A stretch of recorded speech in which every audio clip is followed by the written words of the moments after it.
The North Vietnamese ground control intercept crew at Phuc Yen airbase huddles around their radar to watch the familiar electronic signatures gradually dancing across their screen.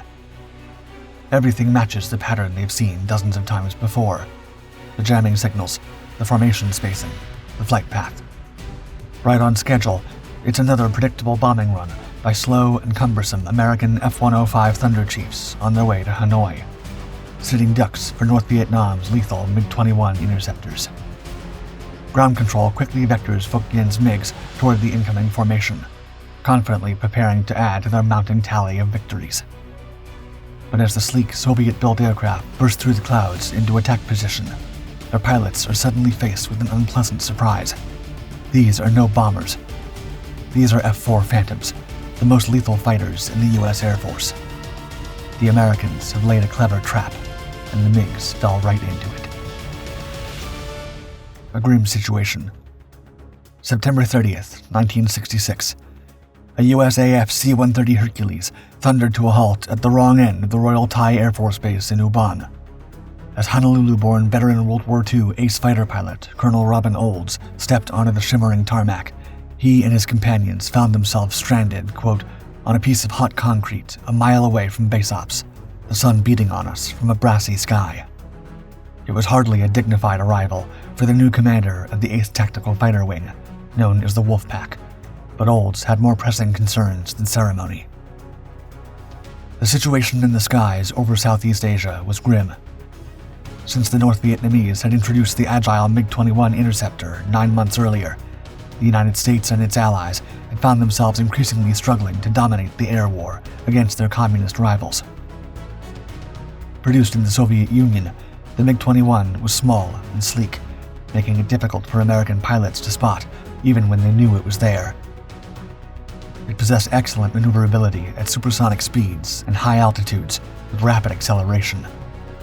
In Vietnam, MiG-21s would use heat-seeking missiles to carry out ground-controlled hit-and-run ambushes on the sluggish Republic F-105 Thunderchiefs, charged with carrying out bombing raids on North Vietnamese targets as part of Operation Rolling Thunder. Known as thuds, these enormous bombers found themselves weighed down by heavy payloads, making them easy targets for the nimble MiGs, as well as anti-aircraft guns and surface-to-air missiles, which shot them down with great frequency. Yet Colonel Olds knew that F-105s were not the only American aircraft that had been falling victim to the North Vietnamese. The McDonnell Douglas F-4 Phantom II was supposed to be the United States trump card. A powerful fighter carrying 8 air-to-air missiles and capable of engaging enemies beyond visual range. But in practice, things were different. Rules of engagement required visual confirmation before firing the radar-guided AIM-7 Sparrow missiles, essentially negating their long-range advantage. The F-4's engines also produced highly visible smoke trails, making them easy for enemy pilots to spot and track. In the past 6 months alone, the Wolfpack had lost 18 of its F-4 Phantom fighters, and 21 of its pilots had been registered as either confirmed fatalities or missing in action. Just 5 days before Olds took command, the 8th TFW had suffered its first loss to a MiG air-to-air missile, a sobering demonstration of the enemy's growing capabilities. Now he was here to try and turn things around. The man for the job. The young pilots at Ubon initially looked at their new commander with a mixture of admiration, intrigue, and fear. While flying the P-38 Lightning and P-51 Mustang over Europe during World War II, Olds had scored 13 confirmed air-to-air victories against the Luftwaffe and was also credited with destroying 11.5 enemy aircraft on the ground, including one shared victory. By 22, he was already a major. However, he soon garnered a reputation as a hot-headed, hard-drinking maverick who would frequently clash with his superiors, leading to his being denied combat service in the Korean War. What's more, as the 1950s progressed, Olds was increasingly seen as a relic from another time. The art of dogfighting soon became considered a thing of the past, replaced by intercontinental ballistic missiles and strategic bombers. Olds' obsession with the virtues of head-to-head aerial combat brought him frequent derision from the Air Force top brass. One general told him bluntly, quote, "You're not going to put on your leather jacket, your scarf, your helmet and goggles, and go out and do battle with the Red Baron. You've got to get it into your head. We're never again going to fight a conventional war. Though his differences with leadership almost led him to resign from the Air Force, he had been persuaded to stay by a mentor, and now, 22 years later, he was ready to head into battle once more. One of the Wolfpack pilots, Lieutenant Ralph Wetterhahn, said, quote, "We had heard about Olds. We were curious to meet this resurrected bad boy." However, having been away from the front lines for so long, Olds would have some catching up to do. He'd never flown an F-4 Phantom before in his life. Yet upon his arrival, he soon set the record straight for the men now under his command. In his characteristic, no-nonsense fashion, he told them, quote, "I'm the new guy. You know a lot that I don't know, and I'm here to learn from you. But in 2 or 3 weeks, I'm going to be better than all of you. And when I know more about your job than you do, you're in trouble." True to his word, Olds didn't command from behind a desk. He flew in the tail end of formations like a rookie second lieutenant, quickly mastering the F-4. Within weeks, he was leading from the front. His men soon realized this swaggering World War II veteran was, as Lieutenant Wetterhahn put it, quote, "the real thing." The Wolfpack desperately needed Olds' combat experience.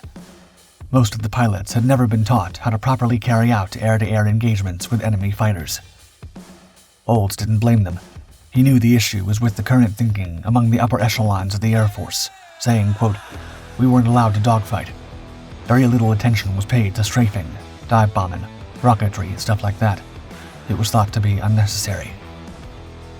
To help him, Olds turned to Captain Everett "Raz" Raspberry, among the Wolfpack's more senior members, telling him, quote, "Raz, you're the only guy around here who's taught any air-to-air at fighter weapons school, so I need you to do some training with the other guys. You know these guys don't know a whole hell of a lot about air-to-air, or combat maneuvering, or missiles for that matter. So teach them." However, not even Raspberry had ever fired a missile from an F-4 before. Olds was going to have his work cut out for him. Nonetheless, he could sense that what the pilots lacked in practice, they made up for in enthusiasm. He explained, quote, "I knew that there was a spark of morale at the squadron level that could be built into something bigger. These guys had spirit." The plan. All the same, Olds knew it would take more than just a positive attitude to improve the situation for U.S. aviators in Vietnam. Looking at the mounting casualties, he identified the core problem. American bombing raids were flying the same predictable paths at the same times, making them easy prey. The North Vietnamese had become experts at identifying the F-105's electronic signatures and radio frequencies. Their ground control intercept, or GCI teams, would vector MiG-21s to attack from perfect ambush positions. It didn't take Olds long to work out that this approach was directly responsible for the heavy USAF losses, saying, quote, "I might be the new guy in town, but I knew that doing the same thing along the same route from the same direction, one after another, wasn't a survivable tactic." Having destroyed several aircraft on the ground during World War II, Olds must have been tempted to do the same to the North Vietnamese MiGs lined up on the tarmac at the Phuc Yen airbase, 19 miles north of Hanoi. However, Phuc Yen and similar facilities were strictly off-limits for Air Force attacks, as the US government was nervous that visiting Soviet or Chinese officials might accidentally be hit, thus justifying full-blown military intervention by those countries in Vietnam. One night, while perusing intelligence reports with Captain John Stone, his wing tactics officer, Olds voiced his frustration, exclaiming, quote, "Damn it, we've got to get those MiGs up there where we can get at them." Suddenly, Stone came up with an audacious suggestion. Though the MiGs would regularly target the vulnerable F-105 bombers, they would rarely choose to go after F-4 fighters, acknowledging them as a potentially much more dangerous foe. So they could disguise their Phantoms as Thunderchiefs to lure the MiGs off the ground, then pounce on them before they could escape. Olds loved the idea. It was bold, unconventional, and aggressive, straight out of his own playbook. The two men set about planning the ruse. They would equip the Phantoms with the F-105's QRC-160 radar jamming pods, fly the same routes, use the same radio frequencies, and maintain the same rigid formations. Everything would mirror a typical bombing run, except their fighters would be loaded up for air-to-air combat instead of carrying bombs. The North Vietnamese wouldn't know what had hit them. On Olds' instruction, Stone continued planning in secrecy, along with Wetterhahn, Lieutenant Joseph Hicks, and Major James D. Covington. F-4's from Ubon's 8th Tactical Fighter Wing would act as the West Force, which would imitate F-105s, while those from the 366th at Da Nang would be the East Force, providing additional support and preventing any MiGs that attempted to escape from reaching China.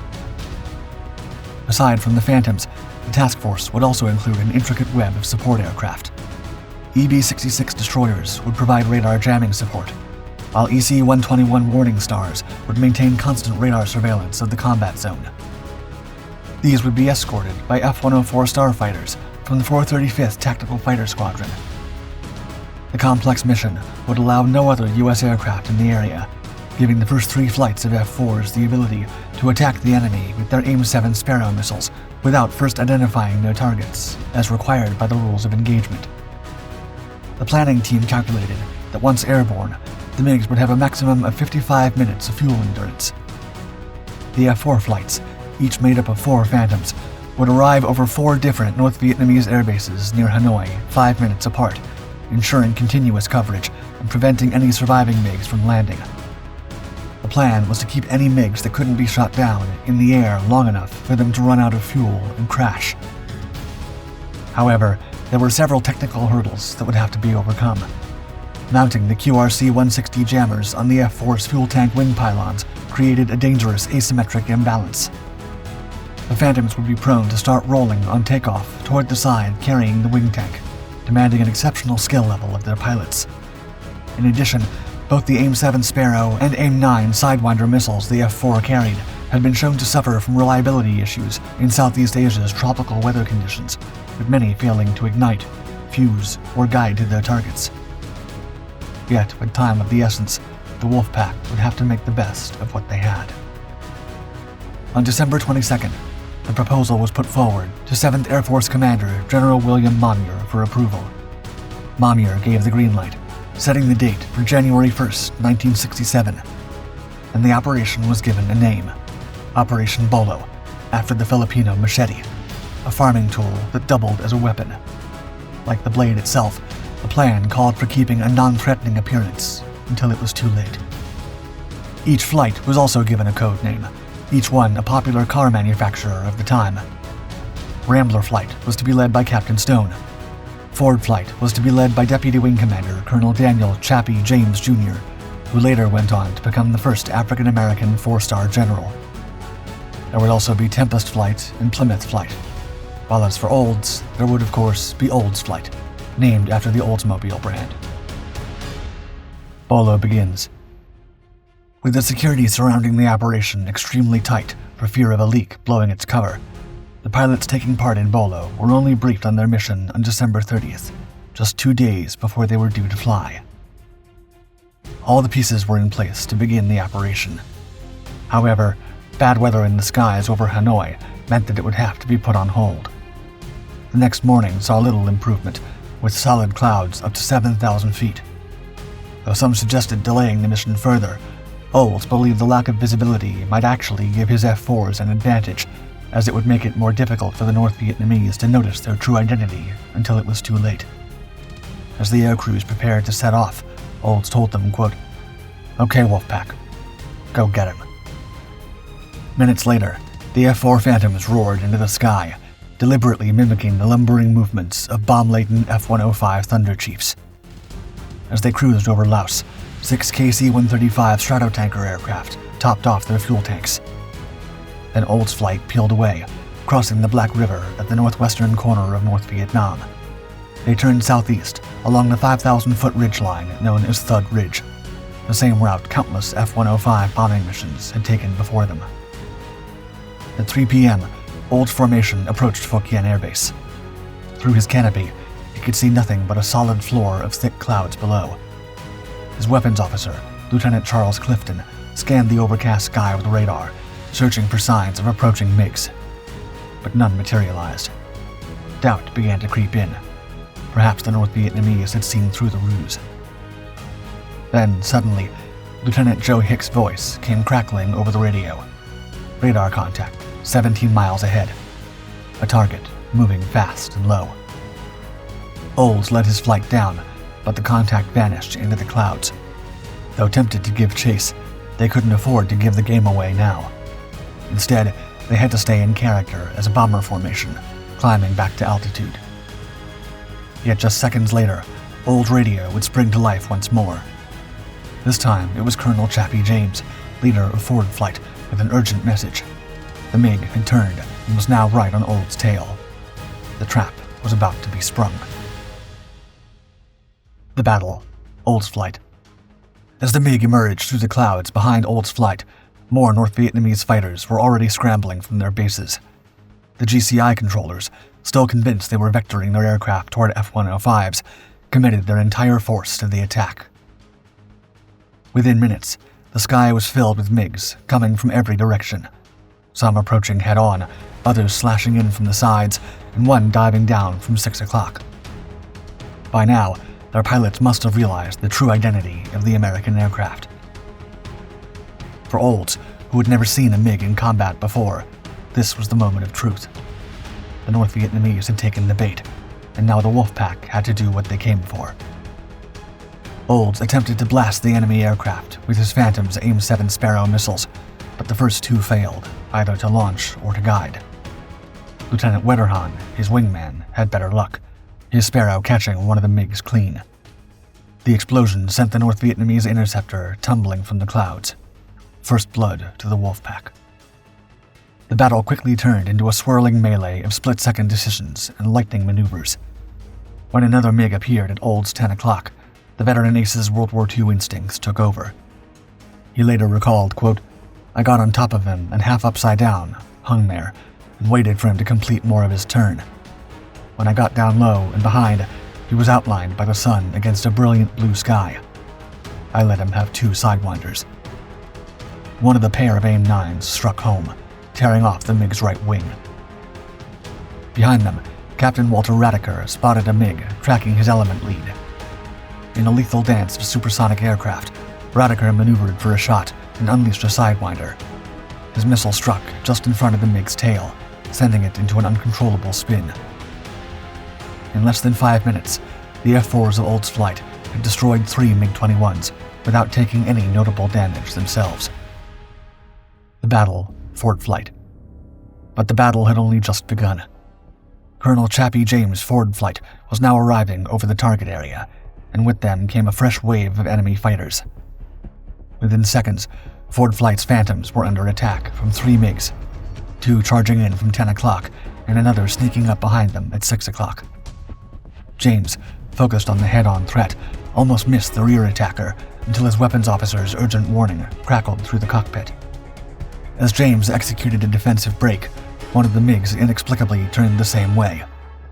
For a frozen moment, the 2 aircraft flew side by side, so close that James could see the North Vietnamese pilot's face and the red stars emblazoned on the MiG's wings.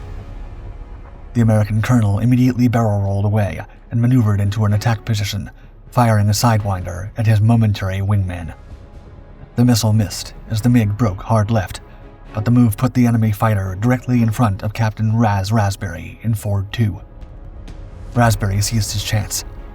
Rolling in behind the MiG, he tracked his target through a series of desperate evasive maneuvers before achieving a perfect firing position. His sidewinder struck the MiG's tail section, sending the North Vietnamese fighter into a slow, almost flat spin as it disappeared into the clouds below. The pilot was seen ejecting from his doomed aircraft. The battle, Rambler flight. As forward flight began clearing the area, Captain John Stone led Rambler flight into what had become a maelstrom of jet exhaust and rocket trails. Looking down through breaks in the cloud cover, Stone suddenly caught sight of a pair of MiGs zooming up into the clear sky. He immediately rolled his F-4 into a diving attack. His first Sparrow missile failed to ignite, but Stone kept his nerve, lining up another shot on the trailing MiG. This time, his radar-guided missile found its mark, transforming the sleek interceptor into an expanding ball of flames. Yet before he could savor the victory, a warning from his wingman cut through the radio chatter. Another MiG was on their tail. Working together, the 2 pilots maneuvered the pursuing enemy aircraft into the line of fire of Major Philip Combes in Rambler 4. Flying at 13,440 feet and maintaining a steady 540 knots, Combes found himself in an ideal attack position. Combes explained what happened next. Quote, "I decided to follow the Navy pilot's tactics. At close range, foregoing the radar tracking, but looking through the reticle instead. A second later, I saw a huge orange ball of fire. Moments later, another MiG-21 crossed in front of Lieutenant Lawrence Glynn in Rambler 2.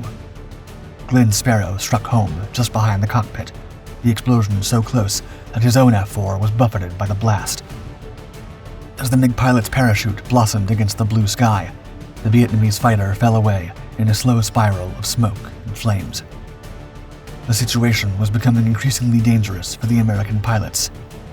After the fighters of Rambler Flight narrowly avoided a series of 5 North Vietnamese SA-2 surface-to-air missiles, it was decided that the best thing would be for them to return to base before they were damaged or destroyed. As they disengaged from the combat area, the final 4 flights of F-4's from the 8th Tactical Fighter Wing arrived to find the engagement already over, while the Da Nang-based East Force assessed the weather conditions and chose not to penetrate North Vietnamese airspace. Though only 26 of the 56 assigned fighters had entered the target area, and only 12 had actually engaged the enemy, the mission had achieved its objective. The F-4s headed home and were soon greeted by the ground crews who lined the taxiway at Oban. As each aircraft passed, the pilots opened their cockpits and held up their fingers to indicate the number of victories. The mechanics, who had worked hard to prepare the aircraft for this mission, were thrilled to learn that their efforts had paid off. Aftermath. In just 12 minutes of combat, Operation Bolo had achieved a devastating victory. Without a single American loss, 7 MiG-21s had been shot down, almost half the total of 16 that had been in North Vietnamese service. When asked if he was satisfied with the operation's results, Colonel Olds simply grinned and said, quote, "No, we missed a few." But Olds wasn't finished. Just 4 days later, he launched another deception. This time, his F-4s mimicked an RF-4C photo reconnaissance mission, another daily flight that the North Vietnamese had begun routinely challenging. The gambit worked again. 4 MiGs rose to intercept what they thought was a vulnerable reconnaissance flight, only to find themselves face-to-face with a group of Phantoms, which promptly shot down 2 of them. Shaken by these consecutive losses, the North Vietnamese and their Soviet advisors were forced into a complete reassessment. What was left of their MiG-21 force was grounded for 4 months while they devised tactics and underwent extensive retraining. However, when they finally returned to combat, they proved themselves to be a far more fearsome opponent. Through 1967, they would shoot down 32 American aircraft, including 16 F-105s and several reconnaissance aircraft. The casualty rate could have been far worse if not for Operation Bolo's success in forcing them to adopt more cautious tactics. Colonel Robin Olds continued to lead from the front. In the months that followed, he added 3 more MiGs to his tally, becoming a triple ace in the process.